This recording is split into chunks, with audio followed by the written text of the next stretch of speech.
할렐루야. 다니엘 기도회 끝나고 이제 오랜만에 수요일 날 호세아서 말씀을 나누게 되었습니다.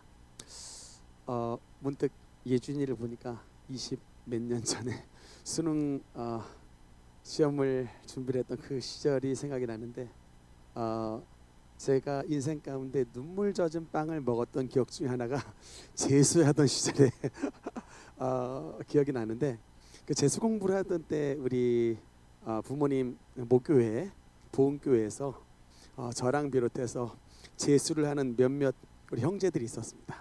근데 그 형제들이 지금도 기억이 나는 게 추석 때에 명절 한 10월경 이제 추석 때 재수생 신분이다 보니까 집에 있는 명절 음식을 먹기가 미안한 거예요. 그래서 그냥 명절 음식도 안 먹고 교회에 일찍 와가지고 공부한다는 명분하에 보였는데 공부는 안 하고 인왕초등학교 앞에 있는 떡볶이집 가서 떡볶이를 먹었던 네, 그 기억이 있습니다. 그 나름대로 정말 눈물 젖은 빵에 먹었던 그런 시간들이 어느덧 시간이 좀 지나서 저도 이제 좀 다 기억이 좀 잘 안 나려고 하는 이제 이런 지금 지나갔는데, 아무쪼록 오늘 자미한 우리 예준이 위에 우리 하나님께서 은혜 베풀어 주셔서 우리 이번에 3일째 우리 태바 기도했거든요. 오후 2시부터 5시까지 기도했습니다. 오늘은 예배가 세 번째예요. 새벽 기도회 한번 했고 오후 2시에 기도회 한번 했고 오늘 7시 반 예배. 예, 아주 예배 잔치가 있었으면 수요일 날 아주. 네. 아무쪼록 우리가 드렸던 이런 모든 예배의 능력과 예배 성령의 기름 부으심의 역사가 우리 예준이 가운데 임해서 우리 하나님께서 더욱더 예준이 수학 능력 시험 가운데에 하나님의 승전구가 울려 퍼질 수 있도록 큰 은혜 베풀어 주시는 우리 복된 학생 되시기를 주님 이름으로 축원합니다. 우리는 계속해서 지금 호세아서 말씀을 가지고 은혜를 나누고 있는데, 오늘은 호세아서 15번째 시간 호세아 10장의 말씀을 가지고 은혜를 나누겠습니다. 네, 호세아 먼저 1절 말씀 한번 같이 보겠습니다. 한번 같이 읽겠습니다. 시작. 이스라엘은 열매 맺는 무성한 포도나무라.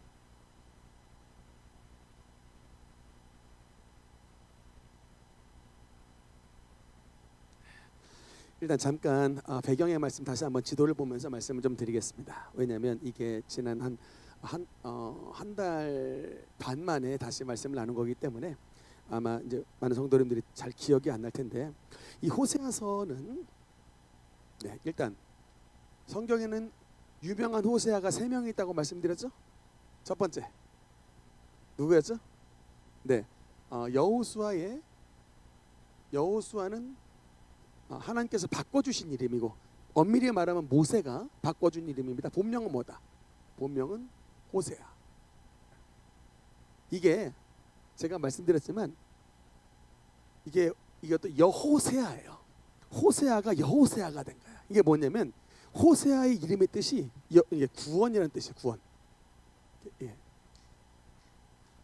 구원이라는 뜻인데 호세아 구원이라는 뜻을 모세가 하나님의 영감에 의해서 여호수아를 뭐로 바꿨니? 여호와의 구원. 그냥 구원이 아니라 여호와의 구원을 나타낼 자라고 해서 여호수아라는 이름으로 바꿔주셨던 그 호세아입니다. 이게 첫 번째 유명한 호세아고, 두 번째 호세아는 누구였죠? 네, 지금 지도가 나와 있는데 저 노란색 파트, 그 나라가 이제 북쪽에 있기 때문에 북이스라엘이라 그러는데, 북쪽의 북이스라엘의 최후의 왕, 마지막 왕, 그의 이름이 호세아입니다. 나라가 망했죠? 네. 그러니까 어떤 분은 이름대로 여호와의 구원을 이루는 여호수아 같은 인물이 그런 인생을 사는 인물이 있지만, 이름은 구원이고 이름은 호세아인데 그 구원이라고 이름 지어진 왕 때 아시리아의 침공을 받아서 멸망했다. 이런 일이 왜 벌어질까? 구원의 주체이신 우리 하나님을 버리고 그냥 껍데기 왕 9년간 통치하다가 결국은 나라가 망했습니다. 어쨌든 북이스라엘의 최후의 왕의 이름이 호세아고, 세 번째 오늘 호세아서의 선지자 호세아. 우리는 이제 이 세 번째 호세아서에서 말씀을 나누는데, 저 지도를 보면 북쪽은 노란색 파트 북이스라엘, 남쪽은 유다입니다. 제가 항상 저 지도를 보면서 떠오르는 게 뭐냐면, 유대와 우리, 그러니까 이 나라가 참 비슷하다는 그런 비슷한 면이 많아요. 인사도 여러분, 유대인의 인사가 샬롬이에요. 샬롬 뜻이 뭔지 아십니까? 안녕하십니까요. 안녕. 예, 우리도 만나면 안녕하십니까 하죠. 유대인들은 샬롬 하는데 뜻이 안녕하십니까. 왜 안녕하실까요? 전쟁이 많은 거죠. 병자, 호란, 임진왜란, 우리나라도 전쟁이 많았지만 여러분 저 이스라엘, 나중에 한번 성지순례 한번 가보세요. 저 이스라엘 나라가요 3개 대륙이 동시에 지나가는 곳이에요. 남쪽으로는 아프리카가 있고요, 오른쪽으로는 아시아가 있고요, 왼쪽으로는 유럽으로 이어져요. 3개의 교집합이야. 그러니까는 이게 갑자기 동쪽에서 아시리아나 애굽이 발흥을 해가지고 침공하면 밟고 지나가는 데가 이스라엘이에요. 그래서 유다를 치고, 또 갑자기 이집트가 발흥을 해가지고 어디를 치겠다 그러면 먼저 밟고 동쪽으로 하는 거예요. 그리고 유럽에서 알렉산더가 여러분 말 타고 동방 원정을 갈 때 그 지나갔던 땅이 여러분 팔레스타인 땅이에요. 밟고 지나가는 겁니다. 언제나 동쪽이든 남쪽이든 서쪽이든 간에 항상 밟고 지나가는 것이기 때문에 본질상 굉장히 두려움이 많을 수밖에 없어요. 항상 이게 밟고 지나가는 곳입니다. 우리나라도 여러분 지정학적 위치가 그렇죠? 이게 교두보적인 위치가 있기 때문에 외놈들이 쳐들어오면 청나라 쳐들어갈 때 항상 우리 밟고 가잖아요. 또 저 원나라가 여러분 그 침공에 들어올 때, 그 일본 침공할 때 고려를 밟고 지나갔잖아요. 그렇죠? 가미카제가 여기서 거기 나온 거 아닙니까? 그게. 그러니까 여러모로 지정학적인 위치나 이런 것들이 참 비슷하다. 한 가지 더 좋은 특징을 꼽자면 머리가 좋아요. 한국 사람들, 유대인들도 머리가 좋은데 우리 한국 사람들 머리가 좋아. 그러니까 왜 이렇게 싸움이 이렇게 많이 나니까 봤더니 머리 좋은 사람들끼리 모여가지고 서로 잘 살겠다고 그러니까 악의 다툼이 나는 거야. 이럴 땐 조금 덜 좋아도 좋을 뻔하지 않았나 생각이 들지만 어쨌든 근데 이런 이 북이스라엘과 남유다가 나눠졌던 것처럼 남북한이 나눠졌던 것처럼 북이스라엘도 저렇게 북이스라엘과 남유다로 나눠져 있었는데, 오늘 본문의 이 선지자 호세아는 위쪽과 아래쪽 북이스라엘과 남유다 가운데 어디에 선지자였다? 네, 북이스라엘 북쪽에 선지자였다. 이 정도로만 여러분께서 배경 지식으로 알면 되겠습니다. 다시 한번 호세아 10장 1절 한 번만 더 보겠습니다. 읽겠습니다. 시작. 이스라엘은 열매 맺는 무성한 포도나무라. 그 열매가 많을수록 제단을 많게 하며 그 땅이 번영할수록 주상을 아름답게 하더라. 오늘 이제 호세아서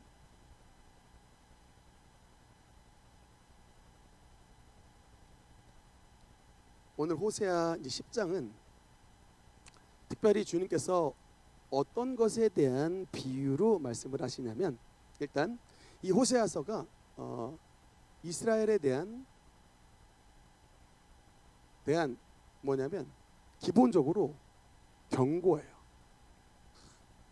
여러분 저는 어릴 때 성경 나름대로 일독을 도전하려고 하는데, 이 구약 성경의 이제 이 선지서 파트 가면 너무나 말씀이 재미가 없었어요. 맨날 하나님이 그냥 구박하고 맨날 꾸사리 주고 그리고 또 얻어맞고. 근데 이런 이야기가 여러분 무려 지난번에 말씀드렸지만 선지서가 대선지 5권, 소선지 12권, 무려 17권이에요. 구약의 39권 가운데에 17권의 말씀이 뭐냐면 경고의 말씀이야. 여러분 구약의 39권 가운데 17권이 경고와 심판에 대한 말씀이에요. 어릴 때에 성경을 보는 눈이 없었습니다. 너무 따분한 거죠. 도대체 맨날 이런 경고와 심판에 대한 이야기만 하실까? 이제 어느덧 커가지고 나이가 들고 보니까 이 말씀에 이유가 있는 거예요. 왜 그러냐? 하나님의 백성 이스라엘이 하나님의 말씀 안에 거하면 주님께서 축복을 주시고 풍요함을 주시고 번성을 주시고, 한마디로 말하면 영혼이 잘됨 같이 범사가 잘되고 강건함의 은혜를 주시는데, 문제는 이 시대의 수많은 이스라엘 백성들이 하나님의 백성이긴 한데 주님의 말씀을 듣지 아니함으로, 주님의 말씀을 듣지 아니하는 백성들에게 주시는 경고의 말씀이 구약의 39권 가운데 17권에 해당되는 거예요. 이거는 단순하게 구약의 이야기가 아니라 오늘 지금 하나님을 믿는 우리들에게 주시는 말씀이야. 즉 하나님을 믿는 저와 여러분에게 주님께서 주시는 말씀이,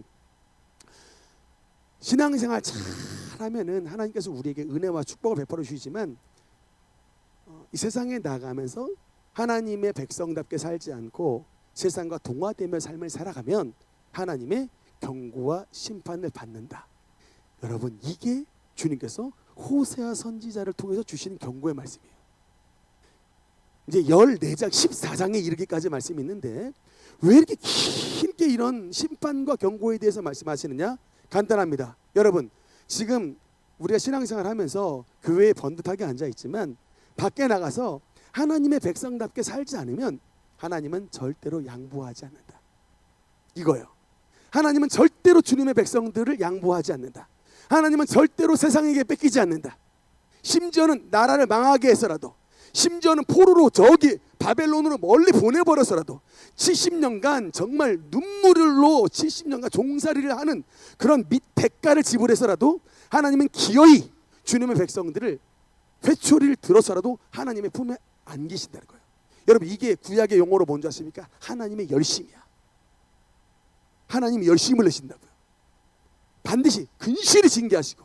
여러분, 여러분의 자녀가 지금 자녀답게 살지 못하고 지금 세상에 나가서 완전히 그냥 너무 망나니같이 살고 있을 때 제정신 바뀐 부모님은 어떻게 해요?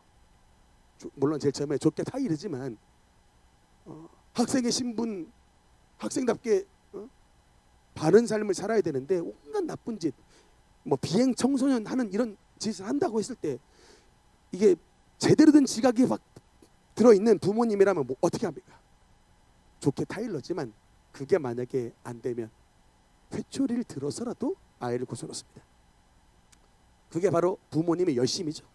하나님의 열심이 마찬가지입니다. 하나님께서 주님의 백성들이 세상에 나가 살면서 하나님의 백성답게 살아야 되는 우리 백성들이 그렇게 살지 않으면 하나님이 주님의 열심을 다해 근실을 징계하셔서라도, 때로는 질병도 내리고, 때로는 사업을 망하게 하고, 때로는 대학에 낙방도 시키고, 때로는 부도도 나고, 그렇게 해서 내가 지금 하나님 앞에서 무엇을 잘못했는지를 깨닫게 하시는 거예요. 그러니까 여러분, 그러니까 우리가 이 17장의 말씀에 이 경고를 보면서 뭐냐면 딱 느껴야 되는 사자성어가 있어요. 딱 받아들여야 되는 사자성어가 있습니다. 뭔지 아십니까? 타산지석인 거예요. 타산지석. 타산지석. 그러니까 저 17장에 거쳐서 이스라엘 백성들이 저렇게, 그러니까 여러분 지금도 유대인들이 하나님 말씀 지키잖아요. 그러니까 왜 그러냐면 너무나도 많이 두들겨 맞은 거예요. 그래서 더 이상 이제 결론은 정해졌다. 답은 정해졌다. 우리 민족은 하나님으로 시작해 하나님의 말씀으로 끝까지 지키는 민족이 돼야지, 저 이방에 섞였다가 우리 선조들 꼴 나니까 더 이상 그 전차 밟지 말고 말씀 부지런히 지켜서 하나님의 축복받자. 여러분, 얼마나 유대인들이 참 지혜로워요. 더 이상 낭비하지 말자. 우리 더 이상 시간 낭비하지 말고 세월을 낭비하지 말자. 우리 민족 전체는 아버지 어린아이들부터 어른에 이르기까지 말씀 확실하게 지켜서 하나님의 축복 받자는 거예요. 안식일 날 버튼 누르지 말고, 안식일 날 불 켜지 말고 코셔. 유대인들 음식만 구별된 거 먹어서 하나님의 직접적인 보호하심과 은혜 누리자 라고 결심한 민족이 여러분 유대인들이에요. 키파 딱 쓰고 우리는 유대인으로 살겠다, 할례 딱 받고 유대인으로 살겠다 하지 않습니까? 저는 우리가 유대인들에게 본받아야 되는 이 정신이 바로 이거예요. 여러분, 하나님이 믿는 자녀이기 때문에 하나님이 결단코 포기하지 않는다니까요. 그러니까 제가 항상 말합니다. 하나님과 씨름하지 마라. 하나님께서 절대로 택한 바 된 여러분을 양보하지 않습니다. 좋은 말 할 때 오시나 좋은 말 할 때 주님의 품 안에 거하는 게 은혜다. 우리가 지금 이제 호세아서 10장에서는 이제 그 한참 이스라엘 백성들이 엇나가고 엇나가는 상황 가운데 있는 이스라엘 백성들의 모습을 보게 되는데, 특히 10장에서는 하나님의 경고가 어떤 것으로 경고를 주시냐면 아마도 호세아가 문학적인 굉장히 소양이 많았던 것 같아요. 그래서 여러분 그 괴테라든지 톨스토이라든지 뭐 도스토예프스키라든지 또 셰익스피어 뭐 이런 분들은요 성경을 매우 인용을 많이 합니다. 문학 소년들 있으세요? 예. 뭐 저 도스토예프스키 한번 뭐 죄와 벌이라든가 까라마조프가 형제들 이런 책들 한번 봐보세요. 얼마나 이 성경의 컨텍스트를 배경으로 해서 말씀을 이게 엄청난 이런 좋은 소설들을 써냈나 몰라요. 근데 그분들이 영감들이 성경을 통해서 받았다니까. 근데 호세아서를 읽어보면 그냥 단순하게 그냥 일차적으로 막 욕하는 게 아니라 굉장히 농사를 통해서 농사의 기법을 통해서 비유적으로 이제 비유적인 하나님의 경고의 말씀이 호세아 선지자를 통해서 말씀을 하고 있습니다. 그 농사의 첫 번째 비유는 바로 뭐냐면 포도나무에 대한 말씀인데 한 번 더 1절 한번 읽겠습니다. 시작. 이스라엘은 열매 맺는 무성한 포도나무라. 그 열매가 많을수록 제단을 많게 하여 그 땅이 번영할수록 주상을 아름답게 하도다. 농사를 가지고 경고를 하는데 왜 농사를 가지고 경고하시느냐? 여러분 이유가 있습니다. 이 당시에 지금 경고는 기본적으로 뭐에 대한 경고예요? 이스라엘 백성들의 우상 숭배에 대한 경고입니다. 우상 숭배에 대한 경고기 때문에 1절에 나와 있는 저 제단을 아름답게 하고 또 주상을 아름답게 한다. 제단을 많게 하고 주상을 아름답게 한다라고 말하는 것은 하나님의 제단이 아니고요. 지금 누구의 제단? 우상의 제단인데 지금 왜 농사를 통해 말하냐? 이 시대에 가장 이스라엘 백성들을 심각한 죄로 빠뜨렸던 바알 신이요. 바로 여러분 농경의 신이에요. 농경의 신.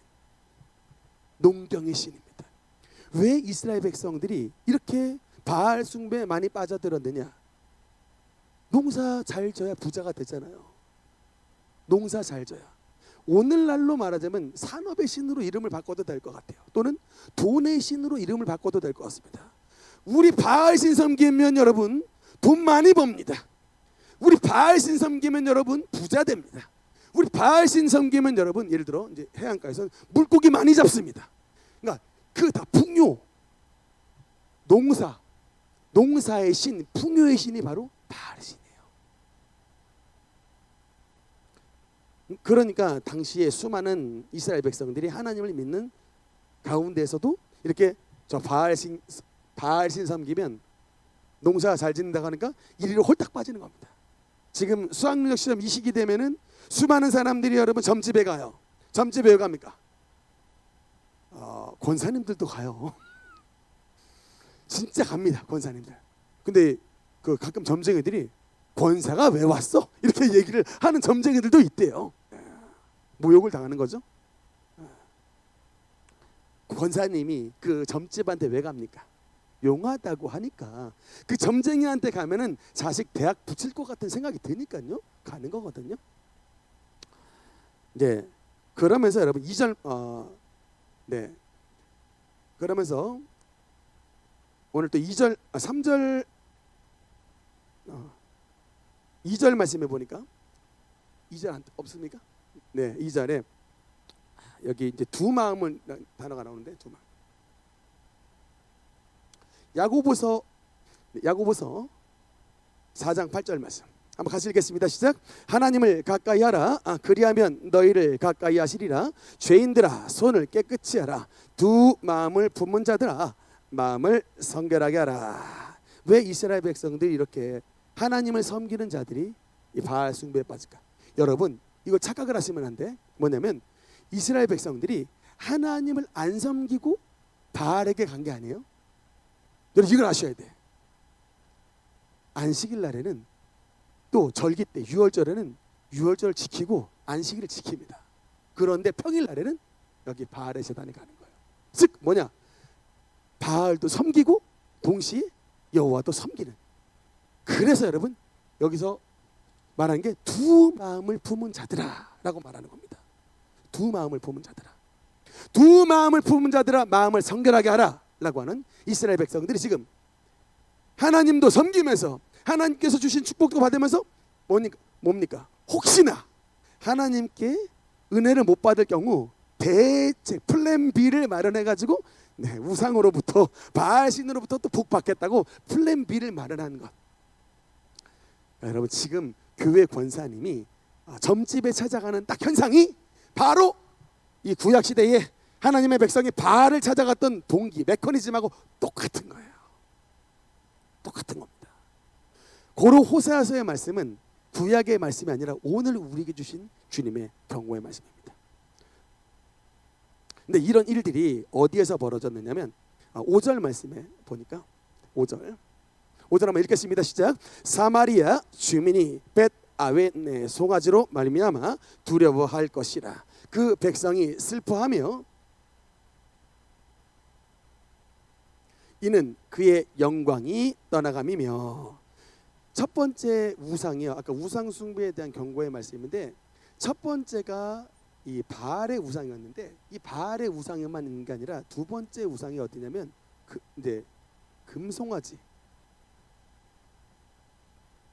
금송아지의 우상인데 여러분 그 금송아지가 설치된 위치가 여러분 이제 여로보암 왕 때에 설치를 했는데 여러분 지금 저 5절에 나오고 있는 벳아웬이라는 거 있죠. 벳아웬. 이게 벳아웬이란 말이 무슨 뜻인지 아십니까? 벳아웬. 벳아웬이 뭐와 반대말이냐면 벳엘. 반대말이에요. 하나님께서 금송아지가 있는 두 군데 장소가 단과 베델인데 베델의 이름이 뜻이 뭘까요? 하나님의 집입니다. 베델의 이름이 뜻이 하나님의 집이에요. 창세기 28장의 말씀에 보면 야곱이 17절에 보니까 야곱이 저 바단 아람으로 도망을 가다가 돌베개를 베고 잠을 잤던 장소입니다. 17절에 보면 이에 두려워하여 이르되 두렵도다 이곳이요 이곳은 다름 아닌 하나님의 집이요 이는 하늘의 문이로다 하고 야곱이 아침에 일찍이 일어나서 베개로 삼았던 돌을 가져다가 기둥으로 세우고 그 위에 기름을 붓고 그곳 이름을 베델이라 하였더라. 원래 이름이 루스라고 하는 지역인데 야곱이 그 장소에서 잠을 자다가 하늘의 사닥다리가 탁 내려와가지고 그 사닥다리에서 천사들이 오르락내리락 하는 그 모습을 보고 야, 이 장소가 바로 하나님의 집이고 지금 여기가 하늘을 들어가는 하늘의 문이구나 라고 해서 지명을 바꿨습니다. 베델로 이름을 바꿨는데 그래서 여기는 이제 마치 말하면 성지 같은 야곱이 하나님의 은혜를 체험했던 성지 같은 장소인데 여러분 놀랍게도 이 이스라엘의 초대왕 아까 지도 봤지만 북쪽 이스라엘 초대왕이었던 여로보암이 금송아지 우상을 만들었는데 그 만들었던 장소가 1번 단 2번 베델입니다. 그래서 이 베델이 금송아지 숭배의 센터가 된 거예요. 물론 단도 있는데 단은 저 북쪽이기 때문에 사실상 금송아지 숭배의 가장 센터 그곳이 바로 베델입니다. 근데 여러분 하나님께서 얼마나 이것을 증오하셨는지 베델의 이름을 지워버렸어요. 하나님이 안 불러요. 호세아서에서 하나님이 이름을 바꿨어요. 아까 말했죠. 원래 루스라고 하는 땅이었는데 야곱이 은혜를 받아서 그곳을 베델이라고 하는 하나님의 집으로 이름을 바꿨는데 그곳을 하나님의 집으로 이름을 바꾼 그 자리에 우상 금송아지가 들어오니까 하나님이 베델을 베델로 안 부르시고 뭐라고 부르시냐? 벳아웬으로 부르세요. 벳아웬. 이름의 뜻이 뭔지 아십니까? 죄의 집이야. 죄의 집. 벳엘은 하나님의 집인데 그 하나님의 집 우상에 들어오니까 하나님의 베델을 더 이상 베델로 부르지 않고 벳아웬으로 사마리아 주민이 벳아웬의 송아지로 말미암아 두려워할 것이라 라고 나오잖아요. 여러분 무슨 말씀인지 알겠죠? 교회 안에 우상에 들어오면 이건 하나님의 집이 아니고 벳아웬 죄의 집이 됩니다. 그리고 여러분 맨 밑에 한 군데 더 보면 호세아서 10장 14절에 보니까 하나 더 하나님이 하나를 더 붙여놨습니다. 13절 14절에 보면 14절 한번 읽어드릴게요. 그러므로 너희 백성 중에 요란함이 일어나며 내 산성들이 다 무너지되 살만이 전쟁의 날에 벳 아벨을 무너뜨린 것 같이 될 것이라. 벳 아벨 나오네요. 벳 아벨이 뭘까요? 아벨이 여러분 뜻이 허무라는 뜻이에요. 가인과 아벨도 그 아벨입니다. 허무. 벳 아벨 뜻이 뭘까요? 허무의 집. 허무의 집. 그러니까 그곳에서 하는 모든 신앙생활, 그곳에서 하는 너희의 모든 열심이 한 줌의 재가 같이 되고 한 줌의 그 하나 안개처럼 날아가 버리는 허무함으로 인생이 끝나게 될 것이다. 여러분, 주님의 경고예요. 우상을 섬기면, 무속을 따라가면, 조상 제사하면, 불상과 배설하면 그 자가 어떤 자이든지 간에 하나님께서 경고합니다. 경고합니다. 그 자는 허무로 인생을 마감하게 될 것이다. 죄로 인생을 마감하며 지옥으로 인생을 마감하고 사망으로 인생을 마감할 것이다. 여러분, 이것에 대한 경고의 말씀이에요. 오늘날 교회에서 호세아서 말씀들 잘 안 가르쳐. 제가 보니까 강대상에 이런 말씀들을 가르치는 교회들이 별로 없어요. 우리 다음 세대들에게 반면교사의 기준점들을 가르치는 교회들이 얼마 없다고. 그러니까 신천지에 넘어간다니까. JMS에 넘어가요. 죄가 뭔지를 모르니까 애들이 막 안수 집사님 아들이고 장로님 아들이고 권사님 딸이 신입생 환영회 때 딱 들어가자마자 선배들이 따라주는 술 넙죽넙죽 받아먹고 전부 벳 아웬으로 들어가는 거예요. 베델이 아니라 전부 벳 아벨이 되는 겁니다. 이게 여러분, 이게 호세아서의 말씀하시는 거예요. 세상에 뺏긴다. 하나님의 백성이. 저는 이 메커니즘을 이렇게 보니까 이게 너무 잘 보이는 거예요. 여러분, 정말 기가 막혀. 고등학교 들어가면 애들이 교회를 안 나와요. 고등학교 들어가면 특히 고3 되면 점점 더욱이 교회 안 나옵니다. 그래서 이제 하나님하고 멀어져요. 그러다가 이제 그렇게 하던 애들이 어느 때 본격적으로 딱 주님과 이제 벳엘이 아니라 벳아웬, 벳엘이 아니라 벳아벨로 들어가게 되느냐. 신입생 환영회 때 여러분, 이제 선배들이 따라주는 신입생 환영회 날 술 와장창 먹음으로 이제 그 세계에 들어가는 거야. 가뜩이나 한 3년간 교회 안 다녔는데 거기서 선배님들이 따라주는 술 이제 와장창 먹고 이제 아이의 벳 아벨과 아웬으로 들어가서 이제 나는 하나님과 상관없는 삶을 시작되더라고. 아니, 제가 이렇게 하루는 생각해 보니까 야, 이건 너무나도 메커니즘이 확실하다. 야, 어떻게 베델 하나님의 집에서 기름을 받았던 우리 아이들이 저 벳 아웬이 되고 벳 아벨이 되냐라고 봤더니 하나님의 집을 한 3년간 쉬어요. 그러다가 이제 수능 끝나고 다시 돌아가야 되는데 아니야. 선배님들 따라주는 야, 우리는 이제 지성이냐? 우리 이제 성인이야? 이제 네가 네 주체적으로 할 수 있어? 라고 하면 그냥 거기에 다 따라 들어가가지고 넙죽넙죽 받아 먹어. 소목사 받아 마셨을까 안 마셨을까요? 5년간의 매설에서 제 얘기입니다. 안수 집사님 아들 서충은 네? 제 얘기예요. 예. 여러분 얘기가 제 얘기였어요. 고생 많이 했다니까요. 아, 이게 그러니까 만약에 그냥 주님의 은혜 아래에 있었으면 굳이 저 대순진리에 가가지고 그냥 막 이거 뭐 태울주 주문 외우면서 이런 미친 뻘짓거리 할 필요가 없는 거예요. 그냥 주일학교 신앙 잘 가지고 있었으면 고3 때도 하나님 앞에 나와서 기도하면 주님께서 도와주셨으면 참 이 은혜 길을 걸어갔는데, 야, 이게 그냥 하나님의 집을 멀리하고 이게 그냥 넙죽 받아 먹으니까 이게 그거 받아 먹는 순간 나는 이제 세상에 속한 사람이 되는 것 같더라고, 느낌이. 그러니까 그게 재밌고 형님들하고 맨날 당구 치고 맨날 노래 부르고 막 그냥 마시고 이게 이런 세월을 방황의 세월을 그렇게 보냈다. 그러니까 그러면 이제 그나마도 여러분 저는 주님의 어떤 전적인 은혜로 말미암아 좀 빨리 건져 주셔가지고 애놈아 정신 차려 그래가지고 성령 불 받고 이제 좀 돌아오게 돼서 그렇게 그냥 인생을 많이 낭비하지는 않았지만 만약에 그 낭비 안 하고 더 주님 앞에 드렸더라면 또 제가 지금 어디에 있을지 모르는 것이죠. 여러분의 자녀도 마찬가지입니다.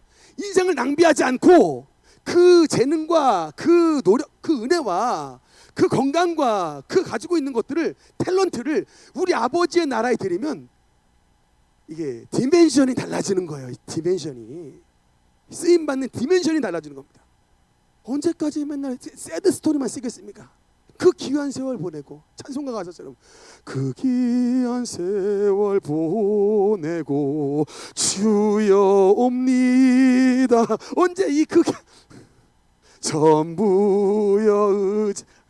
물론 돌아온 것만도 감사한데 이런 좀 맨날 그냥 슬픈 애가를 부르는 이런 그냥 맨날 이거 반복 17장의 말씀을 맨날 반복하는 이런 교회가 아니라 정말 제가 항상 말씀드리잖아요. 우리 대한 조선을 이 사망과 그 음부의 그늘에 앉은 조선을 바꾸신 우리 알렌 의사 선생님, 여러분 스크랜턴 선교사님, 켄젤러 선교사님, 헤론 의사 뭐 이런 분들 말입니다. 그 귀한 젊음을 그냥 조선 땅을 위해서 묻어두니 여러분 얼마나 하나님 앞에 갔을 때 상급이 많을까?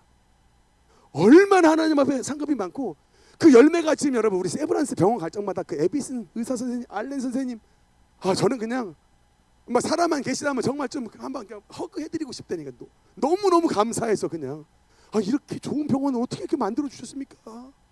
이 갑신정변 일어난 이 현장 속에 세상에 이런 제주원이라고 이런 병원을 어떻게 이런 좋은 병원을 만들어 주셨습니까? 아니 어떻게 은혜를 받으면 그 귀한 의과대학을 다 때려치고 우리 한국에 조선에 오실 수 있습니까? 물어보고 싶다니까요.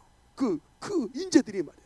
미국의 인재들이, 캐나다의 인재들이, 호주의 인재들이, 영국의 인재들이 어떻게 이 사망에 버려진 땅에 오실 수 있냐고요. 이거예요.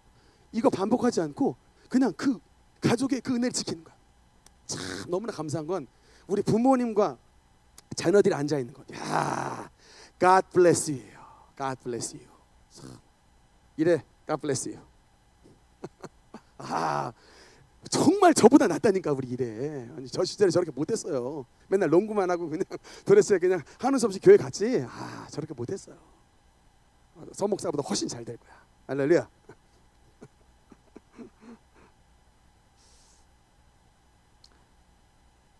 여러분 이게 참 6절에 8절 말씀에 보니까 6절부터 8절 참 하나님이 얼마나 이 하나님께서 열심을 여호와의 열심을 다하는지 호세아 10장 6절 8절에 보면 하나님이 이제 이래도 이스라엘 백성들의 말을 안 들어.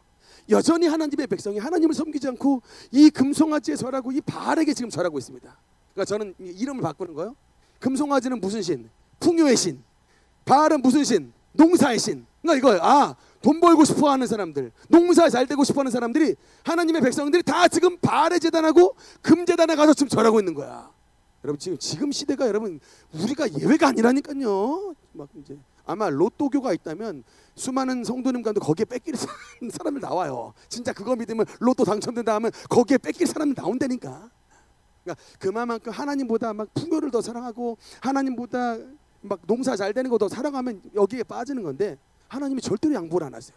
하나님이 양보를 안 하시고 어떤 또 하나님이 예비된 벌이 있느냐. 주님의 징계가 나오는데 6절 말씀 한번 같이 읽겠습니다. 시작. 그 송아지는 아수르로 옮겨다가 예물로 야렙 왕에게 드리리니 에브라임은 수치를 받을 것이요. 7절 사마리아 왕은 물 위에 있는 거품같이 멸망할 것이며. 하나님이 이스라엘 백성들을 누구에게 맡긴대요? 제가 형광펜으로 쳐놨습니다. 야렙 왕인데 야렙 왕이 누군가? 이 원어의 뜻은 뭐냐면요, 싸움의 왕이에요. 싸움 왕이야. 그러니까 최강자야. 그러니까 제일 싸움 잘하는 왕에게 하나님이 너희 나라를, 에브라임을, 이스라엘 나라를 싸움 제일 잘하는 놈에게 내가 막 넘겨주겠다. 여러분 이게 하나님의 보호하심이 아니고 주님의 징계로 밀어넣는 거예요. 징계로. 싸움의 왕이랍니다. 그냥 적당히 패는 게 아니고요, 죽기 직전까지 패는 거예요. 병도 죽기 직전까지 몰아가시는 거예요. 사업 부도도요, 죽기 직전까지 몰아가세요. 가정의 어려움도 죽기 직전까지 몰아가시는 거예요. 여러분 하나님이 이렇게 돌이키지 않잖아요. 바알과 금송아지로 돌이키지 않고 계속해서 그냥 우상으로, 금송아지 숭배로, 막 농사 숭배로, 막 그냥 잘 되는 뭐로 하나님 내팽개치고 막 우상으로 달려가면 하나님이 절대로 양보 안 합니다. 그를 제일 처음에 미풍을 보내시다가 나중에 안 들으면 제일 센 놈을 붙였는데 야렙 왕인데 아수르의 왕의 별칭이 야렙이에요. 아수르 나라의 가장 센 왕. 세계사 공부하신 분 알겠지만 아시리아는 세계 최초의 그 세계 제국으로서 이 그 정복한 나라들을 애누리가 없이 엄청나게 박멸을 했던 나라가 여러분 아시리아예요. 그러니까 보통은 이렇게 좀 정복한 나라를 이게 좀 편하게 해주기도 하거든요. 그런데 이 아시리아라고 하는 나라는 애누리가 없어. 완전 작살내요. 그러니까 여러분 이 배경하에서 요나가 니느웨로 가기를 거절하고 다시스 가는 배 탔잖아요. 그 이유가 뭔지 아십니까? 니느웨가 바로 저 아수르의 수도예요. 도쿄예요. 우리로 말하면 동경. 36년간 우리 조선을 짓밟은 동경이라고. 안중근 의사에게 너 저 도쿄 가서 회개를 선포하라 라고 한 거예요. 도요토미 쏴 죽인 이런 안중근 의사가 그 말을 오케이 도쿄 가서 회개 선포해서 구원받게 하겠습니다. 여러분 이게 되겠어요? 그러니까 이런 배경으로 보셔야 된다니까 이해가 되죠. 아, 철천지 원수, 우리 민족을 완전히 가루로 만들었던 이런 원수의 나라 야렙 왕이라니까요. 저 나라에 복음을 전하라고, 저들의 생명을 구원하라고 하나님 저 안 합니다. 차라리 저 물에 빠뜨려 죽이세요. 전 안 합니다. 라고 그냥 다시스로 가버린 거예요. 그럼에도 불구하고 하나님이 그럼에도 불구하고 내가 니느웨의 백성들을 사랑하느니라. 네가 복음을 전하라. 근데 그런 배경하에서 나온 말씀이 바로 아시리아인데 야렙 왕이에요. 그러니까 말하잖아요. 아수르로 옮겨다가 예물로 야렙에게 드리리니. 하나님의 여러분 그래서 항상 제가 말씀하지만 징계를 받을 때 빨리 돌이키는 게 가장 은혜의 길로 들어가는 것이다. 다 빠뜨리고 다 잃어버리고 다 날아가기 전에 빨리 우리 주님 앞에 돌이켜서 주님의 품 안으로 돌아오는 것, 그게 정말 정말 지혜로운 사람이다라고 하는 것입니다. 그럼에도 불구하고 하나님의 말씀을 끝까지 거절하면 그의 인생은 8절 7절 말씀해 보니까 어떤 신세가 되냐? 물 위에 있는 거품이다. 물 위에 있는 거품같이 된다. 뭐죠? 물 위에 있는 거품이 잠시 떠 있다가 어떻게 됩니까? 안 보이죠? 사라지죠? 무서운 말씀이죠. 너희의 장래는 사마리아 왕 호세아, 사마리아 왕 마지막 왕 호세아, 너는 지금 왕이지? 너는 물 위에 있는 거품이 될 것이다. 주님께서 이렇게 문학적으로 표현하시지만 그 문학적인 표현이 결코 부드러운 말씀이 아니에요. 너 지금 왕인데 여호와의 명령을 거절하지? 너 조만간 물 위에 있는 거품처럼 그렇게 사라질 것이다 라고 말씀을 한 그 말씀이 그대로 성취됐습니다. 여러분 근데 참 놀랍게도요 이게 있어요. 하나님께서 요나에게 40일이 지나면 아시리아 나라가 전체 무너지리라고 1차적으로 말씀을 했는데 이 하나님의 본심이 뭔지 아십니까? 만약에 진짜 멸망시키려고 했다면 절대로 요나를 보낼 리가 없어요. 그렇죠? 만약에 진짜 아시리아를 완전히 깡그리 멸망시키려고 그랬으면 굳이 저 머나먼 다시스로 도망가고 있는 저 요나를 고래 뱃속에 집어넣어서 끄집어내다가 나중에 저기까지 니느웨까지 가서 복음을 전하게 할 이유가 없습니다. 물론 40일이 지나면 무너지리라고 하신 말씀이 진짜 하나님의 경고가 담겨 있지만 그 경고를 듣고 돌이키면 하나님이 죄 사함의 길을 열어주시고 하나님이 나라를 지켜주시고 회개시켜 주시고 하나님의 보존의 은혜를 베풀어 주시는 것입니다. 여러분 우리에게 주시는 이 17장의 경고의 말씀이 너 하나님 말씀 제대로 믿지 않으면 주님만 매맞는다 라고 하는 말씀이지만 매맞는다 라고 하는 속에는 하나님의 사랑이 담겨 있는 거예요. 무슨 말이에요? 너 빨리 돌이켜서 매맞지 말고 하나님의 축복 안에 가라. 너 빨리 돌이켜서 니느웨 백성들처럼 빨리 돌이켜서 멸망을 면하고 하나님의 축복 안에 가라. 그 말씀 안에 거하면 정말 은혜를 받는 것이나 끝까지 고집 부리고 하나님이 이기나 내가 이기나 해봅시다 라고 하는 사람은 멸망의 급행열차를 타게 되는 것인데 안타깝게도 이 시대에 호세아서 10장에 있는 주님의 백성들은 말씀을 들었다 안 들었다? 말씀을 들었다 안 들었다? 안 들었어요. 결국엔 기어이 망하고 맙니다. 여러분 하나님은 인내하시고 노하기를 더디하시는데 그 한계치가 있는 거야. 하나님께서 한계치가 있지. 그 한계치를 벗어나면 이제 주님께서 그를 야렙 왕에게 맡겨서 결국 나라 전체가 멸망을 해버립니다. 주님께서 우리에게 주시는 마지막 경고의 말씀입니다. 그래서 이제 어떻게 회복하길 원하시냐? 호세아서 10장 12절 말씀. 12절 같이 한번 읽겠습니다. 시작. 너희가 자기를 위하여 공의를 심고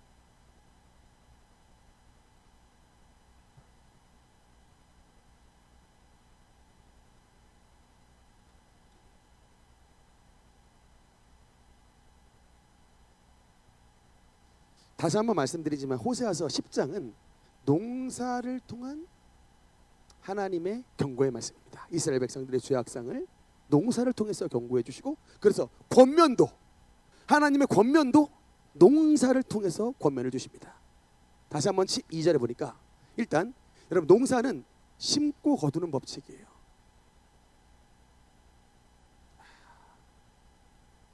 여러분 성경에 불변의 진리가 있어요. 심은 대로 거두는 거예요. 심고 거두는 법칙입니다. 여러분 지금 내가 왜 하나님 앞에 축복을 누리지 못할까? 왜 하나님 앞에 신앙생활 나름대로 20년 했는데 왜 이 모양일까를 했을 때 여러분이 과거에 뭘 심었나 보시면 돼. 여러분이 여러분의 신앙의 텃밭에 심은 씨가 뭔지를 보면 돼. 콩 심은 데는 콩이 나고요, 팥을 심으면 팥이 납니다.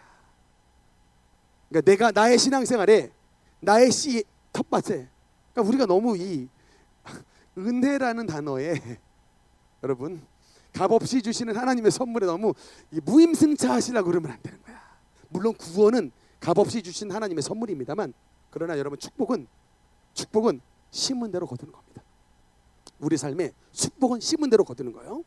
오늘 말씀합니다. 우리 뭘 심으라고 말합니까? 여기 호세아 선지자가 뭘 심어라? 공의. 따라서 공의를 심고, 공의를 심고, 공의를 심어라. 의를 심어라. 공의를 심어라. 여러분 공의를 심는다는 말이 뭘까요? 이게 요새 우리 법적인 말로 하면 법을 지키는 겁니다. 그러니까 공의라는 단어가 뭐냐? 의라는 말이 뭐냐면 법을 지키는 것, 죄를 범하지 않는 것, 그게 바로 여러분 공의예요. 그러니까 하나님이 저와 여러분의 텃밭에 우리가 심어야 되는 씨가 뭐래요? 하나님의 말씀, 주님의 성경의 말씀을 지키는, 말씀을 지키는 씨를 심어라. 우리의 삶 가운데 하나님의 은혜와 열매가 가득하기 위해서 어린 시절에서부터 하나님의 법, 하나님의 말씀을 지키는 씨를 심으면 그 씨가 나중에 자라서 축복의 열매를 맺는다는 겁니다.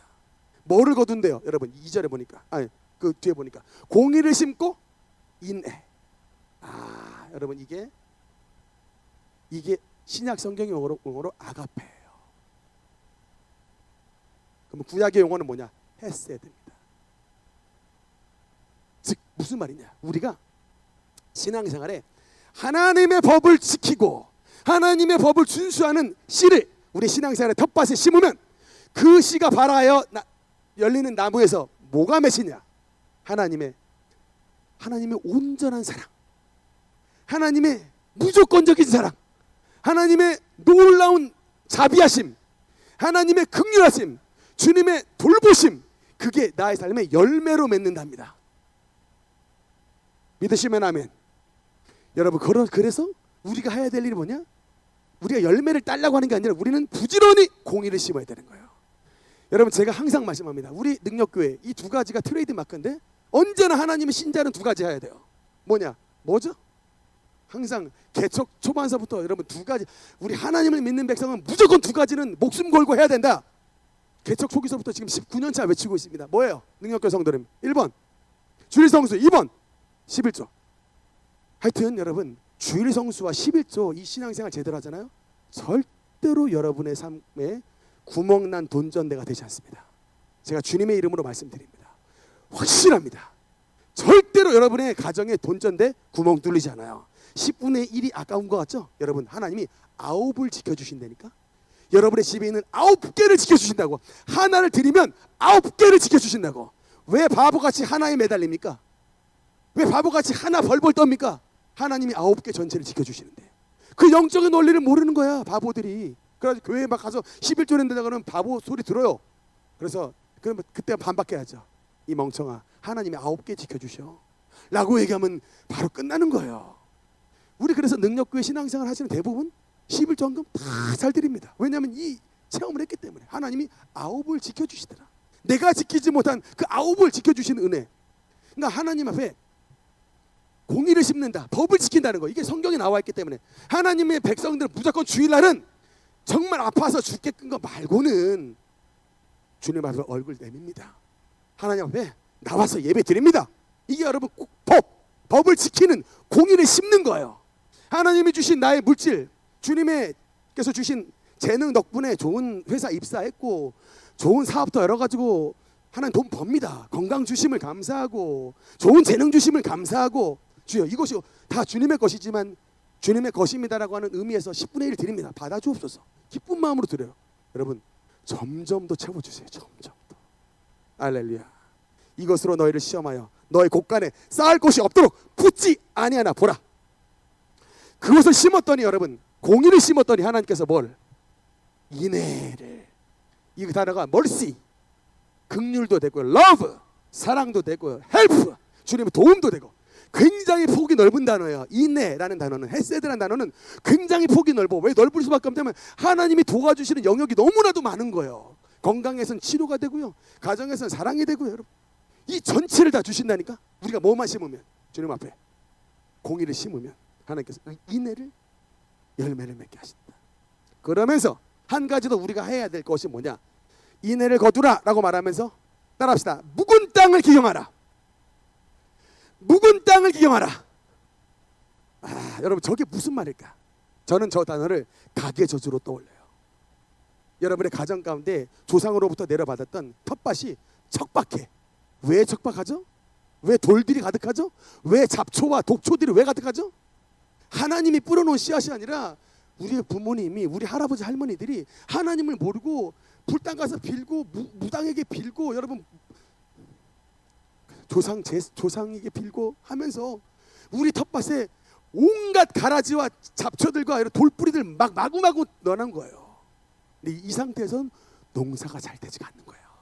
그래서 여러분 우리에게 묵은 땅을 기경하라. 너희의 우상 숭배들, 조상의 저주들, 이런 것들 다 싹 다 여러분 기경하라는 거예요. 이 기경이 뭘로 해야 되느냐? 성령의 쟁기를 들고서, 하나님의 성령의 도구인 쟁기를, 성령의 쟁기를 들고서 우리의 텃밭에 있는 모든 가계저들을 뽑아내야 되는 것입니다. 독초를 뽑아내야 되는 것입니다. 땀을 흘려야 되는 것이죠. 여러분 농사 져보신 분들, 우리 전장로님 요새 농사 지시는데 땀 많이 흘리시죠? 그렇죠? 무지 흘리잖아요. 여러분 이게 마찬가지로 좋은 텃밭 만들려면 부지런히 성령의 쟁기를 들고 안에 있는 독초도 뽑아내고 잡초 뽑아내고 돌뿌리 뽑아내서 옥토로 만들어야 돼요. 그게 신앙의 땀방울인 것입니다. 그러니까 우리 왜 이렇게 척박한 땅이 되었느냐? 어쩔 수 없는 거예요. 우리 그냥 윗대 분들이 우리 하나님 섬기지 않고 우상 섬겼다가 이런 척박한 땅을 공급해 줬는데, 하나님은 그냥 척박한 땅에 그대로 농사지라고 말씀하지 않고 공의를 심고 인애를 거두는 하나님의 아름다운 텃밭이 되기 위해서 성령의 쟁기를 들고 너희의 묵은 땅을 기경하여 옥토로 만들어 많은 열매를 맺으라고 말씀하고 있는 것입니다. 오늘 말씀을 들은 모든 성도들 가운데 호세아 선지자의 이 교훈을 마음속에 새겨서 정말 바알 숭배와 이런 농사를 따라가고 금송아지 숭배에 우상 숭배, 풍요의 신을 따라가는 이런 어리석은 하나님의 백성들이 아니라 이것을 반면교사로 삼아서 호세아처럼 공의를 심고 인애를 거두며 하나님의 놀라운 신앙생활에 아름다운 열매들이 맺혀지는 우리 모든 능력교회 권속들 되시기를 주님 이름으로 축원합니다. 기도하시겠습니다.